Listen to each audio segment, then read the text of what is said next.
afternoon. This is my case study presentation on Andrew. Andrew is 10 years old. He's got a lot of brothers and sisters.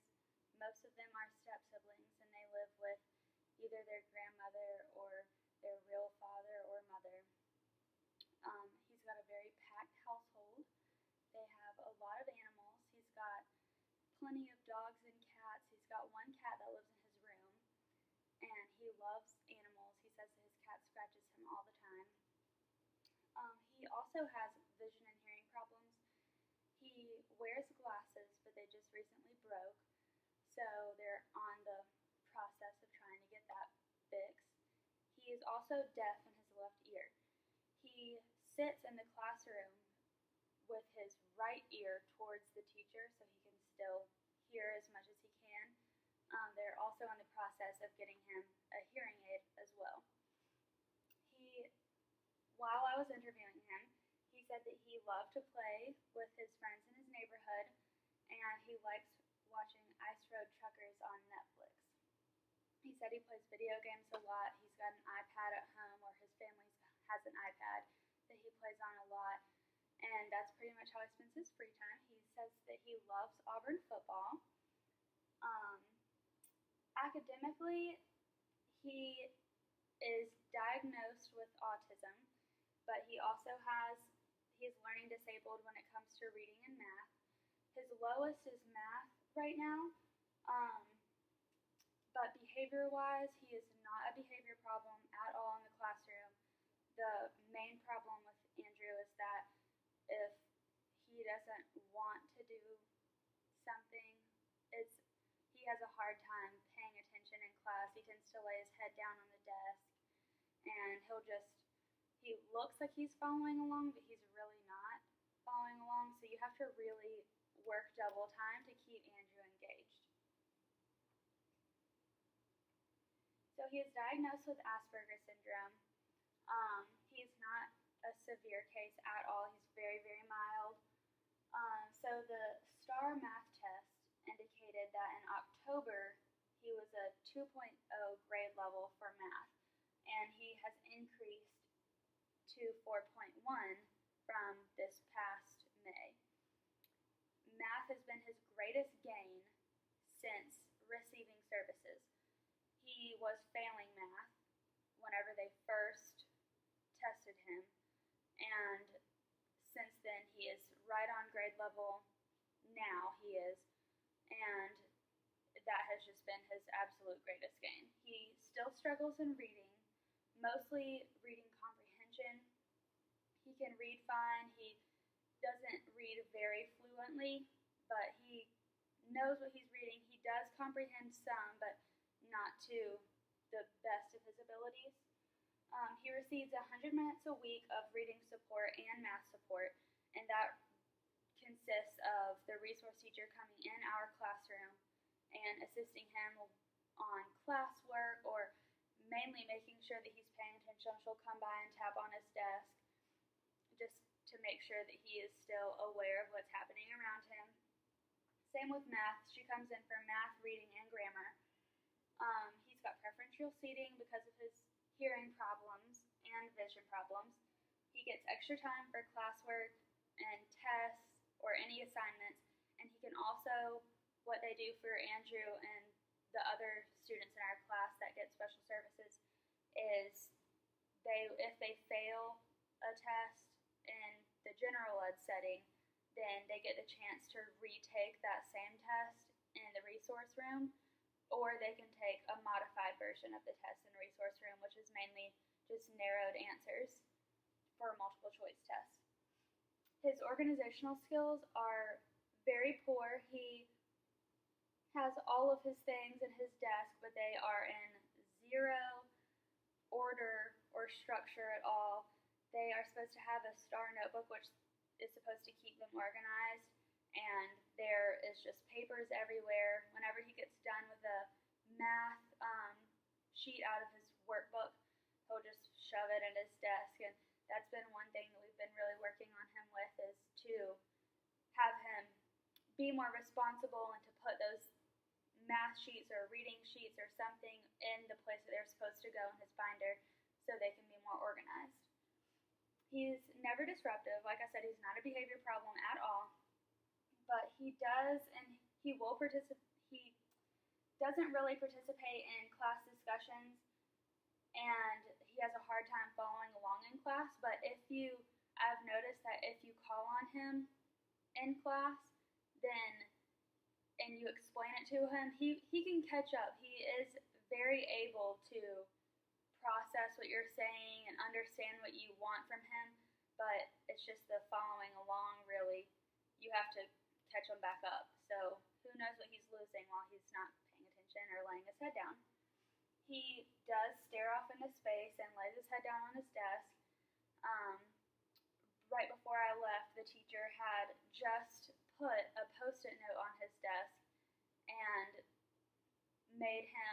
told him that he needed to tally every time he finds himself laying his head down. So she's trying to break that routine of whenever she's teaching, he just automatically lays his head down on the desk. When I observed Andrew in 3 different settings, it was pretty much the same behavior in all 3. He was never disruptive. He never interrupted the teacher, never interrupted his peers, or disrupted anyone. But in the classroom, he did have some avoidance behaviors.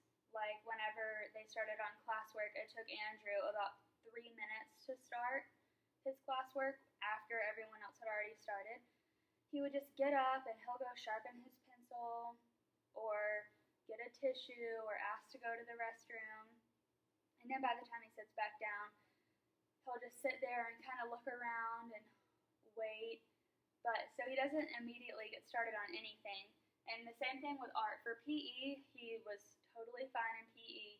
There was no out of the norm behaviors. He was active the entire time. He was fine in PE. Art and classroom were pretty much the same thing. But since the main time that he puts his head down is in the morning, so we just kind of figured that he's sleepy since he does have such a packed household. He could be a little tired, which is whenever our teacher notices that he's laying his head down in math, which is the first thing that they do in the morning, then she will tell him to get up and go get some water or something. That way he's up and moving around. He'll get some water, try to refresh him, try to wake him up a little. And he does like to move around because he gets out of his seat a lot, and I know that can be an avoidance behavior, but I really think that it is partly that, but I think he does just like he would rather be up and moving around since he didn't have any problems in PE. Social strengths and challenges. So for the sociogram assignment, I noticed the main thing was that Andrew and his group of friends all chose each other. So you could see that he definitely has a set group of friends in the classroom. But the people that he chose, that he said he wanted to be friends with, were all very diverse. I told him and 3 other kids in his classroom that they were going to have this challenge. And their challenge was to look at the people that they said they wanted to be friends with on their sociogram, and their challenge was to try to become better friends with them in a week. That they had to try to sit with them at lunch, or play with them at snack, or play with them at PE, or just whenever they got the chance to talk to them to try to become friends with these people. Well, Andrew was totally on board. He thought it was just the coolest thing, and so did the other kids too. So never underestimate that. They do want to make new friends, but he really enjoyed that challenge. And after I checked up on him after a week and asked him questions after the challenge, then he was just like, yes, I made so many new friends. And he does make friends pretty easily. He's a very funny boy. He is so funny. And so he makes friends really easily. They all thought it was a very cool challenge.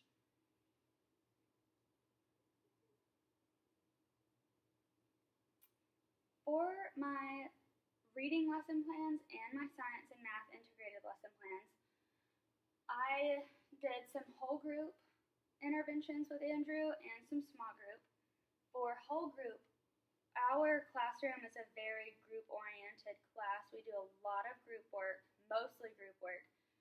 And I had noticed that Andrew might do better whenever he gets called on more often, and using his name for examples for math problems.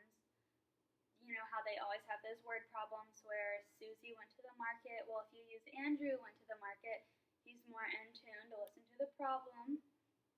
And I thought that standing up might be a good idea for Andrew since he likes to move around and get up out of his seat so often. I figured that maybe standing up might be a good thing to try. Keeping him engaged is the main thing that I really wanted to work on, so I thought that all of these things might help keep him engaged. Well, I thought that breaking down the instructions for him would be a good idea as well. For a small group, just breaking down the instructions again and having explanations for everything. For example, for our reading and math and science integrated lessons, they had a lot of vocabulary, so I thought that printing the vocabulary words, or just the words that were going to be used pretty often throughout the reading story or the math and science lesson, that would be a good idea to print those words off in their definitions so you could follow along a little easier. Alright, what worked and what did not? Well, for whole group, pretty much using his name and examples or having him demonstrate something, that really worked. So standing's fine. I wouldn't say that it kept him engaged anymore, but it was something that he was just constantly moving still. And calling on him often was effective for that problem or for that situation, but it was short-lived. Shortly after, he was back to laying his head down or staring off into space again. So it worked for just that moment, but it wasn't a very lasting effect. And for small group, the explanations, the vocabulary words worked perfectly. He really did. I think getting to see them beforehand really made a difference, just to get his mind prepared for what they were going to talk about. So that's a good thing to keep in mind for future lessons, just to give him that list of words that he will be seeing soon.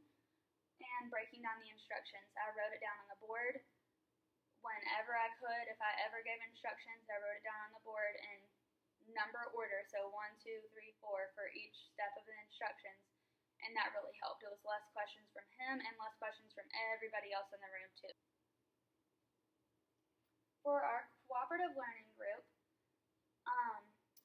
Andrew needs to have very specific jobs, his job description, and we placed him in a group to do a presentation. Our school is a Leader in Me school, which means they follow the 7 habits of being a leader. And our classroom did a group presentation. Each group got assigned a habit number, and Andrew's group got habit number 1, which is be proactive. And it helped whenever one of his group members wrote out Andrew's specific job description. What did Andrew need to do? What did Andrew need to say? And that really helped him move along in the process. He really enjoys checklists too, so my teacher and I came up with a checklist for Andrew and his group, so we didn't single anyone out, and of a checklist of things that needed to be done and needed to be in the presentation, and that really helped as well because that gave him something to do and check off, and then he could see the next one, do that and check it off, and he could see the next one. So that was really a good thing to do. And he needs explicit expectations of what the teacher needs or wants from him.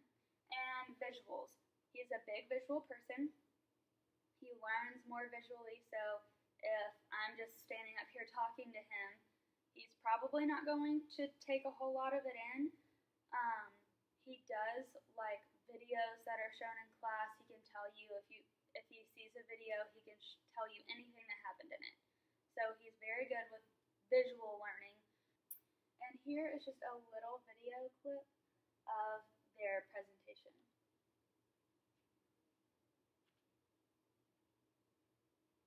I'm Kendall. Wait, where's Andrew?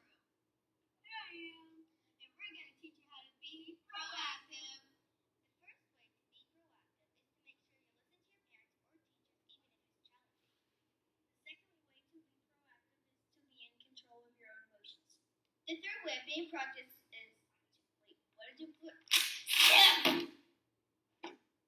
Okay, I'm back. I'm in a great mood because I was proactive. Now let's start with the real third way. The third way of being proactive is to remember that no one is in control of you. When you are in control of your emotions, you are being proactive.